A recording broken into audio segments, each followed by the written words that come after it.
Saudi अरब पर जो है वो ईरान की स्ट्राइक्स जारी हैं, यूएई में, कतर में, बहरीन में, कुवैत में, इस खित्ते में जहां जहां अमेरिकन बेसिस मौजूद हैं, वहां पर ईरान जो है वो उन बेसिस को हिट कर रहे हैं। सबसे पहले तो आप इस सारे माहौल को कैसे देख रहे हैं? आपको लगता है कि ये जंग मुस्तकबिल करीब में इसके खात्मे का, सीज फायर होने का इम्कान है, या आपको ये लंबी खींची जाने वाली जंग जो है वो दिखाई दे रही है? अगर एक बिल्कुल अनसाइडेड व्यू लिया जाए और एक अच्छी इवैल्यूएशन करी जाए तो ये बात जरी बड़ी सीधी निकल कर आएगी कि इस जंग को एक तरीके से यूएस ने थोपा है। हम्म। मुझे नहीं लगता कि देयर वाज अ रिक्वायरमेंट, लेकिन वेल, यूएस की दादागिरी चल रही है तो चल रही है। कहाँ नहीं चल रही वो देखने वाली बात है। चाहे वो ग्रीनलैंड पर बात कर लीजिए, कनाडा पर बात कर लीजिए, वेनेजुएला पर बात कर लीजिए, दुनिया में कहीं भी बात कर लीजिए, they are actually dictating terms. और उसके तहत मुझे लगता है कि, और ये बात मैं अपनी बड़ी जिम्मेदारी से इसलिए कह पा रहा हूं क्योंकि मेरे पास जो यूएस के सर्वेज जिनमें मैंने पार्ट लिया है डिस्कशंस में, आपको एक बड़ी अच्छी सी चीज बताऊं, सीएनएन का सर्वे कहता है कि 52% लोग यूएस के डिसअप्रूव करते हैं, हम्म। 39% जो हैं, 39% दे सपोर्ट। उसके अलावा एक और है रॉयटर्स का आईपीएसओ पोल, जिसमें बताया जा रहा है कि 42% मना करते हैं और 62% कहते हैं कि अगर यूएस की तरफ कैजुअलिटी होती है तो वो इसको बिल्कुल सपोर्ट नहीं करेंगे।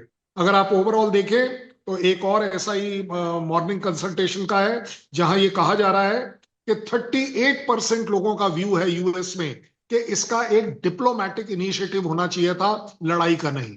सो वहां से निकल बिल्कुल। कर आता है शायद आवाम साथ नहीं है। बड़ी बात कहूंगा कि रिपब्लिकन्स और डेमोक्रेट्स को परसों क्लोज डोर मीटिंग में ब्रीफ किया गया था, और उसके जब वो लोग बाहर आए थे तो उसमें रिपब्लिकन्स का मेन कहना था कि हम ट्रंप से कंट्राडिक्ट नहीं करेंगे, but we would not like to support this one.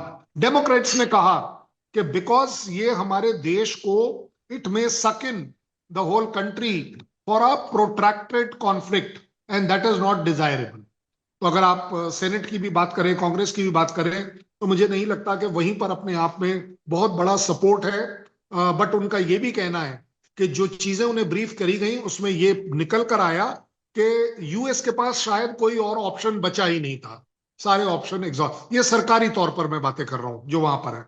अब आती है आपकी और हमारी बात। इंडिया में मेरा अपना आकलन ये कहता है कि ये लड़ाई यूएस और ईरान लॉन्ग करना चाहता है, क्योंकि जितना लॉन्ग करेगा यूएस उतने ही और कंट्री इसके बीच में आएंगे। दैट मीन्स ज्यादा कंट्रीज ईरान के खिलाफ हो जाएंगे। ईरान का अपना इंटरेस्ट है कि जितने ज्यादा कंट्रीज के ऊपर स्ट्राइक करेगा वो कंट्रीज यूएस के ऊपर जाकर प्रेशर डालेंगे कि जनाब इसको रोकिए, ये हमारे लोगों को क्यों आनी चाहिए।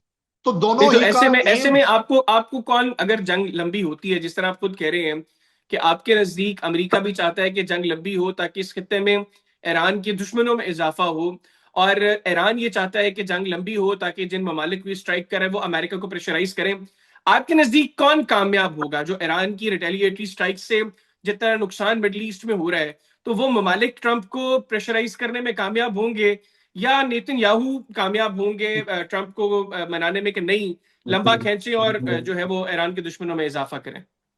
देखिए, नितिन याहू को अगर आप बीच में डालेंगे तो नितिन याहू का एम बड़ा सीधा है कि उसकी कंट्री के खिलाफ ईरान और ईरान के प्रॉक्सीज का मैक्सिमम पॉसिबल डिग्रेडेशन हो और उनका अंत हो। तो इसलिए Israel is not into the economic warfare as far as, क्योंकि उसकी अपनी इकोनॉमी को सपोर्ट यूएस करता है। अगर आप पिछले बार भी देखें तो एक जी। बहुत बड़ा अमाउंट यूएस ने उसके ऊपर खर्चा था। और अभी भी अगर मोटे तौर पर बात करें, खर्चे पानी की बात करें, आई थिंक नियरली $600 मिलियन सिर्फ तैयारी में लगे थे इस बार, and $779 million was the expenditure in first 24 hours, पहले 24 घंटे में। अगर इसी स्पीड पर यह लड़ाई चलती हाँ जी, है, अब तो पहले और 100 घंटों के ऊपर भी रिपोर्ट आ गई ना, अमेरिकन मीडिया मैं ने मैं रिपोर्ट किया मैं है मैं कि उसी थ्री तक पॉइंट जा रहा सेवन था। बिलियन डॉलर्स जो है वो पहले 100 घंटे में यस, लग गए। Yes, yes. और इसको अगर मैं मोटे तौर पर मेरे इंडियन रुपीस के साथ करूं, ये वॉर अगर 1 महीने चलती है तो 19 लाख करोड़ रुपए से भी ज्यादा ये पार करेगी, ऐसा समझा जाता है। अब आती है बात कि क्या होनी चाहिए क्या नहीं। मुझे लगता है कि neither Iran can afford a long war hmm. और ना ही यूएस कैन अफोर्ड। क्यों? क्योंकि मैंने आपको बताया यूएस की अपनी जो प्रॉब्लम है। जिस दिन आप देखेंगे कि बॉडी बैग बढ़ जाएंगे, आप उस दिन देखेंगे कि कांग्रेस, यूएस, सब जगह एक तरह से तहकला मच जाएगा कि नहीं जनाब, रोकिए रोकिए रोकिए। इसलिए they can not afford it. पैसों की बात नहीं कर रहा हूं मैं, स्ट्रेटजी की बात कर रहा हूं। और इसी तरह मैंने कहा अफोर्ड, क्योंकि वर्ल्ड प्रेशर इतना ज्यादा आएगा, क्योंकि ऑलरेडी हम देख रहे हैं कि लड़ाई तुम्हारी है और हॉर्मूज में मैं अटका हुआ हूं। सारी की सारी मेरी ऑयल पूरी दुनिया की एक टर्मोइल में आ रही है, जबकि अभी तक वो रोका नहीं है, ऐसा ईरान का कहना है। लेकिन ईरान का यही कहना बहुत है कि we will control the Hormuz. ये कंट्रोल वर्ड पे ही आप देख रहे हैं, एटलीस्ट मेरी कंट्री अफेक्टेड है। मेरे 27 शिप जो कंटेनर्स के साथ हैं वो अटके हुए हैं, या इधर को जाने हैं या उधर को जाने। सो इट अफेक्ट्स अस, और every day there is a money added to it. Insurance cost already ज्यादा चल पड़ी है। जो डॉकिंग करते थे जिन जिन पोर्ट्स पर ऑयल के लिए, वो डॉकिंग रिजर्वेशंस लोग ले नहीं रहे। इसका मतलब यह है कि कहाँ एक लाइन लगती थी और कहाँ लोग घबरा रहे हैं इस समय कि कुछ भी हो सकता है। नहीं तो और फिर जिस इसमें तरह आपके से नजदीक कौन कौन कौन कामयाब कौन हो सकता है अपनी स्ट्रैटेजी के अंदर? अगर जंग तवील होती है तो फिर आपके नजदीक ईरान का जो इस वक्त ईरान की जो अप्रोच है, जिसमें वो मिडिल ईस्ट के ममालिक को टारगेट कर रहा है, हार्मोज को कंट्रोल करने की बातें कर रहे हैं, इसमें वो चीज, ये चीजें जो है डोनाल्ड ट्रंप को प्रेशराइज करने में जो है वो ज्यादा जो है वो उसमें कामयाब रह सकता है ईरान? प्रेशराइज जरूर कर सकता है, लेकिन एस्केलेशन का जो कंट्रोल है वो मुझे, मेरे हिसाब से यूएस के पास है। क्योंकि मैं उसका प्रूफ देता हूं कि चलिए आपने खमैनी साहब का, आपकी दुश्मनी थी, आपने कह दिया वो मुझे मार देते वगैरह वगैरह, आपने चलिए उन्हें हटा दिया। उसके बाद अब आप बोलते हैं कि नहीं, उसके बाद मेरे को मिसाइल रिजाइम चेंज भी करना है। अच्छा चलिए रिजाइम चेंज, उसके बाद वो बोलते हैं न्यूक्लियर भी नहीं होना चाहिए। अच्छा उसके बाद बोले आपका मिसाइल भी नहीं होना चाहिए। उसके बाद अब आप बोलते हो कि खमैनी साहब का उत्तराधिकारी जो आएगा नेक्स्ट, वो मेरे चॉइस का होना चाहिए। Oh my god, I don't like him, ऐसा उनका कहना है ट्रम्प साहब का। वेल ट्रम्प साहब, there can be many people who can say we don't like you, UK doesn't like you, Spain doesn't like you, NATO doesn't like you, European Union doesn't like you. तो अब आप क्या हट जाएंगे? तो मुझे लगता है कि ये जो एस्केलेशन कंट्रोल है, ये अनफॉर्चुनेटली यूएस के हाथ में है। वहां उनका पलड़ा थोड़ा भारी इसलिए है क्योंकि जहां जहां मैं देख रहा हूं वो एस्केलेट कर रहे हैं। अब उन्होंने वो जो डेना को मार दिया, तो डेना को मारने का मतलब है कि अब आपने इस लड़ाई को समुंदर में भी एस्केलेट कर दिया, वहां भी फैला दिया। अभी तक तो ये था कि चलिए आपके बेसिस वाली जगह पर थी, ईरान ने एस्केलेट कर दिया कि चलिए बेसिस तो ठीक है, उसने टर्की की तरफ मिसाइल डाल दिए जो कि नेटो कंट्री है। सो अपने आप में अगर आप देखें मोटे तौर पर, तो जहां यूके यूएस के साथ नहीं आ रहा था, तो अब उसने बेसिस दे दिए। और इसीलिए B2 बॉम्बर्स जो है वो डीगो ग्राशिया से उड़कर अपना काम कर रहे हैं, जो गलत काम है जो भी। इवन फ्रांस, जिसका कोई लेना देना नहीं, बट देवर फीलिंग थ्रेटन्ड, उन्होंने अपना एयरक्राफ्ट करियर मेडिटेरियन में उतार दिया है, जो अगले 2 दिन में पोजीशन पर आ जाएगा। इसी तरह अगर जर्मनी को देखें, इन तीनों ने खुद पार्ट नहीं लिया है, लेकिन they are prepared to facilitate. वो यूएस की सो कॉल्ड स्ट्राइक्स को लेजिटिमाइज कर रहे हैं बाय सपोर्टिंग इट। सो आप देख बिल्कुल रहे ठीक। हैं जैसे जैसे बिल्कुल। लड़ाई का दायरा बढ़ रहा है, वैसे जी। वैसे ये मेरा अनुमान है कि प्रेशर अब दोनों ही साइड के ऊपर आएगा। और कहीं ना कहीं मेरा अपना आकलन है कि जिस दिन चाइना और रशिया ने क्लियरली ईरान के साथ उतर गए, आप देखेंगे कि ये बड़ी जल्दी से लड़ाई रुकेगी और अपने नहीं, आप में चाइना और एक रशिया क्लियरली ईरान के साथ किस तरह उतर सकते हैं? वो कोई मिलिटरीली उसको कुछ सपोर्ट करें, अपने फौजी भेज दें, अपनी एयरफोर्स भेज दें, किस तरीके से चाइना और रशिया, या डिप्लोमेटिकली? डिप्लोमेटिकली उन्होंने ऑलरेडी कर दिया है। डिप्लोमेटिकली उन्होंने यूनाइटेड नेशन में भी कह दिया है, उन्होंने ट्रम्प के खिलाफ स्टेटमेंट भी दे दिए। ये सब बातें बिल्कुल ठीक है। जब हम बात करते हैं ना कि क्या कर सकते हैं, तो एक बड़ा छोटा सा एग्जांपल दे रहा हूं, उस गलत एग्जांपल से हम सब समझ जाएंगे। ऐसा नहीं था कि यूएस पाकिस्तान के सपोर्ट में इंडिया के खिलाफ था, लेकिन उसने अपना 7th फ्लीट मूव किया। ये जो सिस्टम्स है ना, ये सुपर पावर्स के हैं। अगर चाइना अपना कोई एयरक्राफ्ट कैरियर मूव करे, रशिया कुछ अपनी मूवमेंट दिखाए, मैं नहीं कह रहा कि वो इन्वॉल्व होगा, बट एक वो स्टेप दिखाना पड़ेगा कि militarily we are prepared to support इसका ईरान। कोई चांस आपको दिखाई दे रहा है ऐसा हो सकता है? मुझे लगता है कि इसका chance as far as Russia is concern, क्योंकि वो यूक्रेन युद्ध में अटका हुआ है, उसको बड़ी तकलीफ है। चाइना जरूर चाहेगा कि वेनेजुला या ईरान जैसी इंसिडेंसेस अगर होते हैं तो उसकी स्ट्राइक आज नहीं तो कल ताइवान के ऊपर लेजिटिमाइज हो सकती है, कि वो भी चाह रहा है कि किसी तरह उस देश को वो अपना बना ले, मान ले, जो भी कह लीजिए। सो अपने आप में इन दोनों कंट्रीज का आज के तारीख में जो इन्होंने स्टेप्स अभी तक दिखाए हैं करके, उसमें नहीं लग रहा कि वो उतर कर आएंगे। वो बिल्कुल ठीक है। क्लियरली दिखा रहा है कि डिप्लोमेटिक सपोर्ट हम दे सकते हैं, इनडायरेक्ट सपोर्ट दे सकते हैं, वेपन इक्विपमेंट चाइना बेच सकता है, लेकिन अपने आप में इस लड़ाई में इन्वॉल्व होना अभी तक उन्होंने ऐसा इंडिकेशन नहीं दी। ठीक हो गया। अच्छा कर्नल साहब, मुझे ही बताइएगा, आपने डेना का भी जिक्र किया कि अमेरिका ने डेना को टारगेट करके इस लड़ाई को समंदरों तक जो है वो उसको ले गया। मैं मोहम्मद हुसैन बाकरी साहब को सुन रहा था, ईरान से जो है एक बड़े एनालिस्ट हैं। वो ये कह रहे थे कि ईरान में इस चीज का शुबा है कि भारत ने इसको फैसिलिटेट किया है, और अगर हमें इस चीज की कंफर्मेशन हो गई तो ईरान जो है वो बगैर किसी इंतजार के भारत के खिलाफ भी महाज खोल देगा। तो एक तो जब डेना को टारगेट किया गया इंडियन ओशन में, भारत की हुकूमत की जानिब से कोई ऐसी स्टेटमेंट सामने नहीं आई जिसको कहा जा सके कि एटलीस्ट चले इन्होंने कंडेम किया है इस अटैक को। प्रोटेस्ट करना तो दूर की बात, उस तरीके से कंडेम भी स्ट्रांगली नहीं किया गया। तो आपको लगता है कि ये गलत काम था भारतीय हुकूमत का, उसको प्रोटेस्ट करना चाहिए था, कंडेम करना चाहिए था? भारतीय मेहमान था वो जहाज, जो है वो 100 से ज्यादा सेलर्स जो उसमें मौजूद थे, 80 से ज्यादा, जब जो मैंने लास्ट रिपोर्ट पढ़ी, आई डोंट नो अब फिगर्स चेंज हो गए या नहीं, 80 से ज्यादा लोग जो उसमें शहीद हो चुके हैं। तो इसमें आप समझते हैं कि ये वाकईतन भारतीय हुकूमत को जो स्टांस लेना चाहिए था वो नहीं लिया उन्होंने? अगर हम इसको अगेन बिल्कुल प्रैक्टिकली जो बोलते हैं ना, लीगली इसको इवेलुएट करें, मिलन मिलन 2026 के लिए हमारे पास काफी कंट्रीज के जहाज आए थे।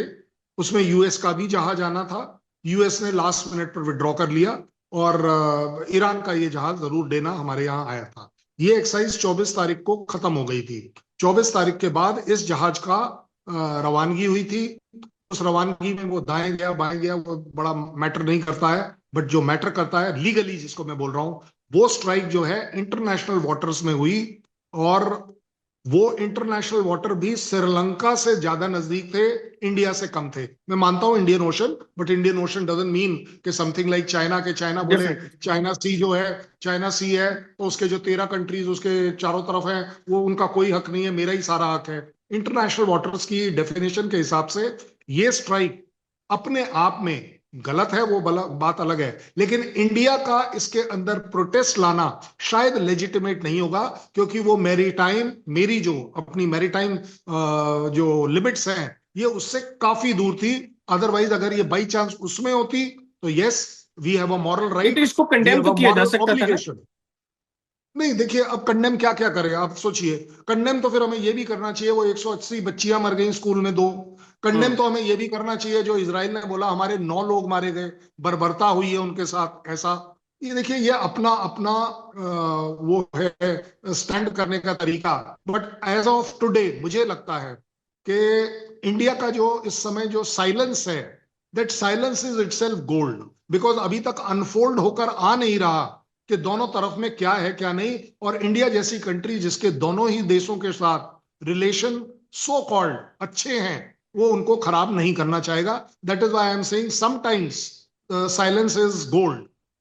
चलो करण साहब, मैंने और भी बड़ी बातें करनी थी लेकिन आपके पास चूंकि वक्त कम है, जाते जाते आखिर में ये बताइएगा कि भारतीय एयरफोर्स का एक और त्यारा जो है वो कल तबाह हुआ है, और अब हम अगर ग्लोबली चेक करें तो सबसे ज्यादा हादसात का शिकार जो है वो भारतीय फिजाइया हुई है। उसमें जहाज भी सबसे ज्यादा भारतीय फिजाइया के गिरे, पायलट्स भी सबसे ज्यादा हलाक उन हादसात के नतीजे में भारतीय फिजाइया के हुए।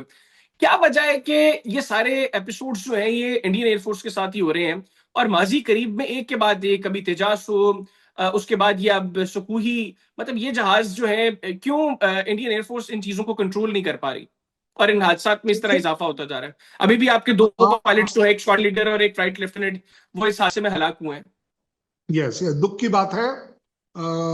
पायलट कहीं का भी हो, कहीं पर भी किसी की जान जाए, वो दुख की बात है। सबसे बड़ी बात यह है कि जिस जगह की आप बात कर रहे हैं वो जोराहट है, और वो जोराहट असम में है। मैं जोराहट रह चुका हूं, इसलिए मैं सिर्फ बता रहा हूं कि जोराहट के चारों तरफ जो छोटी पहाड़ियां हैं, बड़ी पहाड़ियां हैं, वो जो इलाका है, वहां पर लो क्लाउड्स होना एक अपने आप में बहुत बड़ी चिंता रहती है। और ज्यादातर फ्लाइट्स हम देखते हैं, इवन जो कमर्शियल फ्लाइट्स हैं, वो काफी हद तक रीशेड्यूल होती हैं, कैंसिल भी होती हैं। अब आगे बात सुखोई की, जिस जहाज की हम बात बेसिकली कर रहे हैं। आपका कहना कि यस ज्यादा होता है, ये सीधी बात इसलिए ज्यादा होता है कि इंडियन एयरफोर्स ट्रेन्स मैक्सिमम। हमें हमारे लिए ट्रेनिंग अपने आप में करना is as good as religion. मैं आपको एग्जांपल इसलिए दूंगा, मैं हूं गनर, मेरे रेजिमेंट में 365 दिन ट्रेनिंग सुबेरे 8 बजे से लेके 12 बजे तक होती है, जिस दौरान सभी ऑफिसेज बंद होते हैं। पूरी की पूरी बटालियन और रेजिमेंट जो है वो ट्रेनिंग ग्राउंड में गन के ऊपर ट्रेनिंग कर रही होती है। अब इस वजह से कई बार मैं ये भी मान लूंगा कि वो हमारे गन से रिलेटेड भी, ट्रेनिंग रिलेटेड एक्सीडेंट भी होते हैं। तो इसलिए as far as number of accident is concern, मेरे यहाँ ये है कि कुछ एक्सीडेंट्स होते हैं और कंसर्न है, इसमें कोई डाउट नहीं है। बट अपने आप में अगर हम ये देखें कि क्यों हुए हैं, तो उन सभी रीजंस की जब बारी आती है देखने की, उनको इवेलुएट करने की, तो जर्नली ये पाया गया है, जनरली, क्योंकि अगर सुखोई की भी बात कर ले कि there was some accidental equipment failure जिसके वजह से इस तरह की चीजें आई। ज्यादातर की बात कर रहा हूं, एक आध जगह ऐसा भी हुआ है जहां पर, अगर आपको याद हो कि हमारे बिपिन रावत साहब का जो एयरक्राफ्ट है, वो हेलीकॉप्टर जब क्रैश हुआ था, तो उसमें जो ग्रुप कैप्टन चौहान है, ऐसा समझा जाता था कि वो अव्वल दर्जे के हैं, लेकिन उन्होंने सबसे बड़ी जो एक टेक्निकल या पायलट एरर कह सकते हैं कि उन्हें वो दिख गया था कि आगे पूरा का पूरा बादल नीचे आए हुए हैं। उन्होंने फिर भी सोचा कि मैं इसको पार कर लूंगा, क्योंकि वो उस जगह से रोजाना ऑपरेट करते थे, और वो जहाज जाकर अनफॉर्चुनेटली पहाड़ी में लग गया। तो इस तरह के रिस्क ऑब्लिक इस तरह के एक्सीडेंट होना because of the number of training hours is much higher. मेरा ये आकलन है कि शायद उसके वजह से।